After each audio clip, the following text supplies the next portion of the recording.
Mémoire en héritage, l'appel de l'Afrique, l'Odyssée du capitaine. Confronté à la rigueur d'une France en pleine mutation post-coloniale, il se distingue par sa capacité d'adaptation, sa résilience et son ambition. Il rejoint l'école des sous-officiers de Saint-Mexan, haut lieu d'excellence militaire, où il excelle notamment par son aisance rédactionnelle et se fait rapidement remarquer par ses supérieurs. Au fil des années, Noumori gravit les échelons de l'armée française. Sous-officier brillant, il est finalement promu capitaine, devenant l'un des rares soldats franco-guinéens de sa génération à accéder à ce grade prestigieux.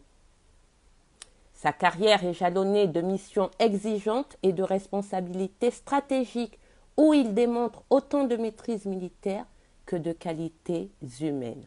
Pour comprendre l'origine de cette discipline exemplaire, il faut remonter à ses jeunes années lorsqu'il intégra l'école des enfants de troupe de Kati au Mali. En Guinée française, une des colonies de l'Afrique de l'Ouest sous domination française, à l'âge de 11 ou 12 ans, il est sélectionné pour intégrer l'école des enfants de troupe de Kati, une école militaire réservée aux jeunes garçons destinés à servir la France coloniale.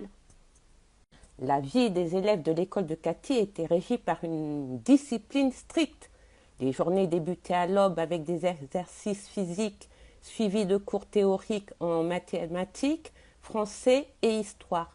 L'après-midi était dédié à l'entraînement militaire, marche, maniement des armes et tactique.